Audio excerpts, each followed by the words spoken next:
iga päev paremini. Et hommikul ärkan üles ja on jälle parem kui eile.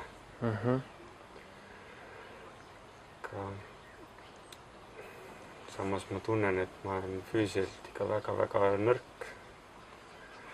Et tütart mitu korda üles tõsta on raske. Ikka kõige suurem põhjus oli see, et me ei saanud liikuda. Et oli päris 42 päeva järjest oli, et me ei saanud üldse päikse kätte ega onnist välja, et samas ei lubatud meil enam teha spordiharjutusi ega oli päevi, kus me seisime püsti võib-olla minuti 5, et lihtsalt ei olnud võimalik liikuda seal, et me olime 7 9 ruutmeetril ja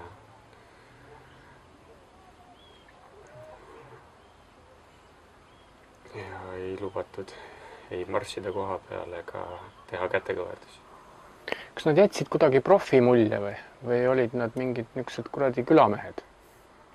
Nad jätsid väga professionaalse mulje, kui nad meile otsa sõitsid ja meid bussi organiseerisid. See käis nii kiiresti. Esimesed 1-2 nädalat oli selline see mahavõtmise šokk ja ümberringi need relvad ja et need tekitasid hirmu. Et jah, kuu oli täis, siis hakkas juba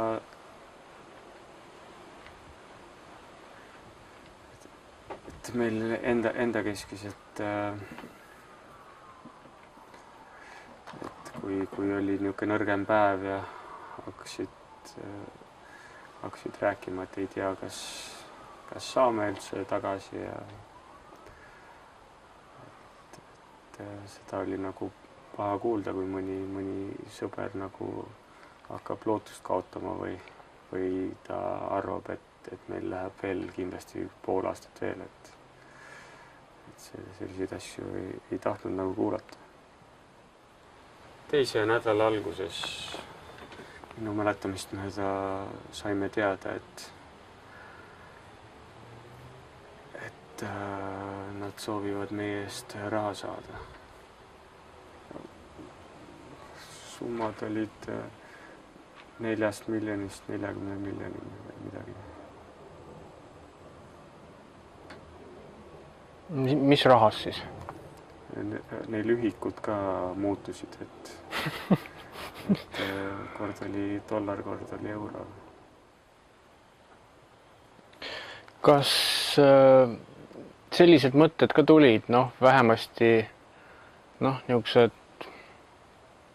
ulme vallast, et jäsku põgeneks või lööks mõne maha või? Ikka meil oli me rääkisime sellest palju ja me koostasime plaani, et kuidas me saaksime sealt põgeneda.